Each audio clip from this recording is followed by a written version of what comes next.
இந்த வீடியோவில் நம்ம என்ன பார்க்க போறோம்னா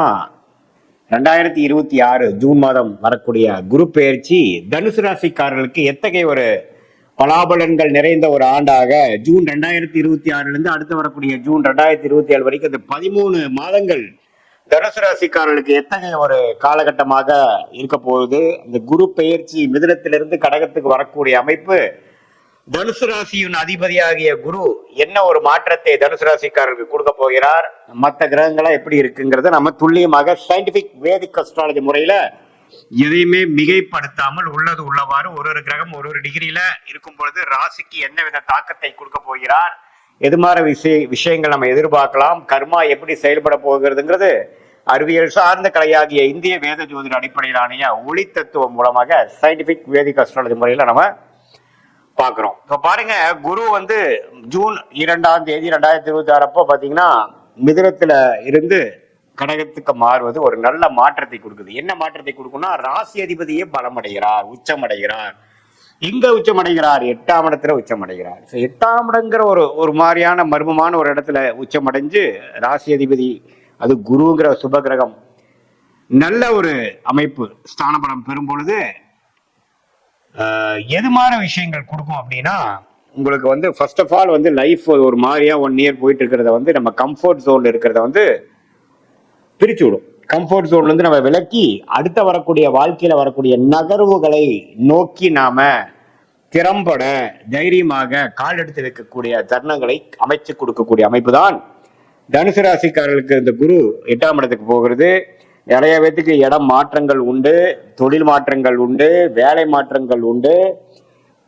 வெளிநாடு போகக்கூடிய அமைப்புகள் இருக்கு. கூட்டு தொழிலா பண்ணவங்களுக்கு கூட்டா சேர்ந்து ஒரு பெரிய லெவல்ல போகக்கூடிய அமைப்புகள் உண்டு. ஷேர் மார்க்கெட் ஸ்டாக் மார்க்கெட்லாம் நம்ம இருக்கிறவங்க இன்னுமே அவங்களோட இன்வெஸ்ட்மெண்ட்ஸ்லாம் இன்னும் கொஞ்சம் அதிகமாகி இன்னும் பெரிய லெவலுக்கு போகக்கூடிய அமைப்புகள் உண்டு. சனி 4ஆம் இடத்துல இருந்து ராசியை 10ஆம் பார்வையாக நீடித்து பார்ப்பதனால 2027 மார்ச் வரைக்கும் 4ஆம் இடத்துல இருக்கக்கூடிய சனி இருக்கனால நல்லா விறுவிறுப்பா எப்பவுமே பாத்தீங்கன்னா அது நடந்துருமோ இது நடந்துருமோன்ட்டு ஏதோ ஒரு எஃபோர்ட் எடுத்துட்டு மனசை ஸ்ட்ரெஸ்ஃபுல்லாகவும் கொஞ்சம் இறுக்கமாகவும் வச்சிருக்கக்கூடிய அமைப்புகள் உண்டு. அதே சமயத்துல மற்ற கிரகங்கள்லாம் ஓரளவுக்கு நல்ல அமைப்புல இருக்கிறதுனால குரு பயிற்சி அருமையான ஒரு பயிற்சியாக சுப விரயங்கள், முதலீடுகள், ஒரு இடத்தை கொடுத்து இன்னொரு இடம் வாங்குறது, ஒரு வண்டியை கொடுத்து இன்னொரு புது வண்டியை வாங்குறது, வாழ்வாதாரத்தை அதிகப்படுத்துகிறது, நம்ம ஓசித்து கொண்டே இருந்த ஒரு வருஷத்துல இருக்கக்கூடிய அமைப்புகள் எல்லாம் டக்குன்னு முடிவெடுத்து மேல் படிப்பு படிக்கிறதுக்காக விசா வாங்கி போகிறது, வெளிமாநிலத்துல போய் மேல் படிப்பு படிக்கிறது, ஒரு ஒரு சரியில்லாத ஒரு வீட்டுல இருந்து இன்னொரு நல்ல ஒரு வீடு உள்ள அமைப்புக்கு நம்ம மாறுறது, அரசு உத்தியோகத்தில் இருக்கிறவங்க ப்ரமோஷன் ஆகி டிரான்ஸ்பர் ஆகுறது, இது மாதிரி பல விஷயங்கள் நல்ல ஒரு மாற்றத்தை ஸ்டாக்னண்டா ஒரு மாதிரியா கிணத்துல போட்ட கல்லு மாதிரி இருந்த கடந்த ஒரு வருடமாக கம்ஃபோர்ட் ஜோன்ல குளிர் காய்ந்து கொண்டிருந்த தனுசு ராசிக்காரர்கள், மாணவர்களா இருந்தாலும் சரி, நடுத்தர வயதினரா இருந்தாலும் சரி, இளவட்டக்காரங்களா இருந்தாலும் சரி, முதியோர்கள் சீனியர் சிட்டிசனா இருந்தாலும் சரி, அடுத்த என்ன செய்யலாம், அடுத்தது நம்ம எதை நோக்கி போனாதான் அடுத்த கட்ட படிநிலைக்கு வாழ்க்கையை நகர்த்த முடியும் அப்படிங்கிற ஒரு அமைப்பை கால் எடுத்து வைத்து அதுக்கு வேணுங்கிற அமைப்புகள், அதுக்கு வேணுங்கிற சந்தர்ப்பங்கள், வாழ்க்கை சூழல்களும் அமைந்து நமக்கு பொதுவா ஒரே வார்த்தையில சொல்லணும்னா next level of changes in life போதும், அடுத்ததுக்கு நம்ம பார்க்கலாம் அப்படிங்கிற மாதிரி. இப்படி உள்நாட்டிலேயே வேலை செய்யறவங்க வெளிநாடுக்கு போகணும்னு நம்மளால ட்ரை பண்றாங்க, வெளிநாடு போறது, ஒன்றுக்கும் மேற்பட்ட தொழில் பண்றது, ஒரு ஒரு ஒரு விதமான ஒரு முதலீடுகள் செய்து அதுல லாபம் எடுக்க முடியாம இருக்கிறவங்களுக்கு டக்குன்னு நல்ல ரேட்ல அது வித்து அது மூலமா பல மடங்கு வேற தொழில போட்டு ஜெயிக்கக்கூடிய அமைப்பு அப்படிங்கிற அந்த பொருளுக்கு ஒரு உகந்த ஒரு கிரகமாகிய புத்திரகாரகனாகிய குரு, தனகாரகனாகிய குரு நல்ல ஒரு உச்சம் பெற்று 8ஆம் இடத்துல இருக்கும் பொழுது, அதுக்கு பிடித்த கடகராசியில் இருக்கும் பொழுது தனுசு ராசிக்காரர்களை பெரிய லெவல்ல திங்க் பண்ண வைக்கிறது, ஒரு மன உறுதியோட சில செயல்படுவதுன்னு இருக்கு. இதுல 8ஆம் இடத்துல உச்சம் பண்ணால சம்டைம்ஸ் பாத்தீங்கன்னா கொஞ்சம் நம்ம நினைக்கிற அளவுக்கு வேகமா நடக்காது, அப்பப்போ கொஞ்சம் அப்போசிஷன், ரெசிஸ்டன்ஸ், தடங்கல்கள் வரக்கூடிய அமைப்புகளும் இருக்கும். பட் அதெல்லாம் தாண்டி நம்மளுடைய வாழ்க்கை குறிக்கோள்கள் என்னங்கிறத நோக்கி அதுல நம்ம போய் ரிஸ்க் எடுத்து வாழ்க்கையில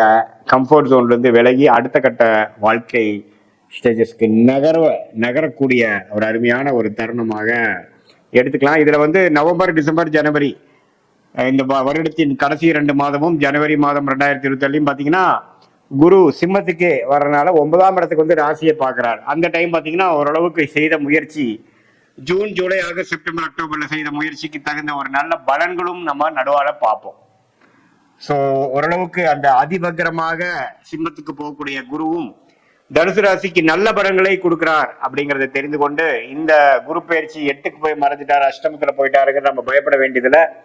அஷ்டமத்துல போனாலும் உச்சம் பெறுகிறார், 2ஆம் இடத்தை பார்க்கிறார், 12ஆம் இடத்தை பார்க்கிறார், 4ஆம் இடத்தை பார்க்கிறாருங்கிறது நம்ம தெரிஞ்சுக்கணும். 4ஆம் இடத்துல இருந்து தாயாரின் உடல்நிலை, இடம், வீடு, வண்டி வாகனத்துல சில சேதாரங்கள், சில பிரச்சனைகள் கொடுத்து கொண்டிருந்த சனி குருவின் உச்ச குருவின் பார்வையால் தன்மை அடைந்து பிரச்சனைகள் கொஞ்சம் சாந்தமாயி இனிமேல் வரக்கூடிய பிரச்சனைகள் அவ்வளவு இல்லைங்கிற மாற சனி கொடுக்கும் தொல்லைகள் கம்மியாகிற அமைப்பு இந்த குரு பயிற்சி கட்டாயம் உண்டாக்கி கொடுக்குது தனுசு ராசிக்காரர்களுக்கு. ஸோ இது வந்து ஒரு பொதுவான பலனே தவிர, உங்களுடைய ஜென்ம ஜாதகத்துல நீங்க எந்த தசாபுக்திகள்ல இப்போ போயிட்டு இருக்கு, என்ன லக்னத்துல பிறந்தீங்க, அந்த லக்னத்துக்கு இப்போ போயிட்டு இருக்க தசாபுக்திகள், அந்தரங்கள், சூக்ஷ்மம் எப்படி இருக்கு, எந்தெந்த டிகிரியில் எந்தெந்த கிரகங்கள் இருக்கு, நீங்க பிறக்கிறப்போ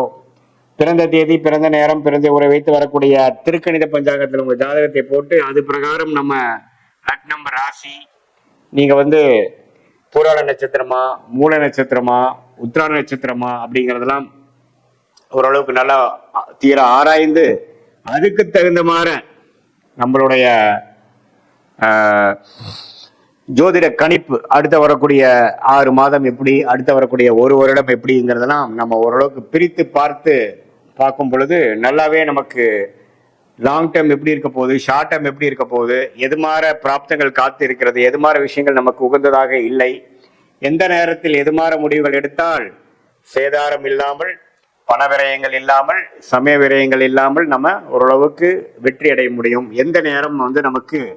அருமையாக இருக்கிறது, எந்த நேரம் நமக்கு மிகவும் சுமாராக இருக்கிறது, எந்த நேரத்தில் இடம் மாறலாம், எந்த நேரத்தில் வேலை வாய்ப்புகள் கிடைக்குது, எந்த நேரத்தில் கடன் அடையுது, எந்த நேரத்தில் வந்து நம்ம வெளிநாடு, குழந்தை செல்வம், கல்யாண விஷயங்கள், சுப விஷயங்கள், முதலீடு விஷயங்கள் எல்லாமே வாழ்க்கைக்கு அந்தந்த வயதுக்கு தேவையான முக்கியமான சில காலகட்டங்களில் நம்ம எந்தெந்த முடிவுகள் எடுப்பது நல்லது, எந்த நேரம் எதை காட்டுகிறது, எப்படி நம்ம வந்து பிரச்சனைகள்ல இருந்து மீண்டு ஓரளவுக்கு ஒளிமயமான தெளிவு பொருந்திய ஒரு வாழ்க்கையை நோக்கி நம்ம எப்படி போகிறது, அதுக்கு வந்து சயின்டிபிக் வேதிக் அஸ்ட்ராலஜி நம்மளுடைய ஜாதகம் எந்த மாதிரி ஒரு அமைப்பு நமக்கு சொல்லுது அப்படிங்கிறதை துல்லியமாக பார்த்து அது மூலமாக நாங்கள் பலன் பெற்று வாழ்க்கையில் வெற்றி பெற முடியும் என்று சொல்ல விரும்புகிறேன். மீண்டும் மற்றொரு காணொளி சந்திப்போம். நன்றி, வணக்கம்.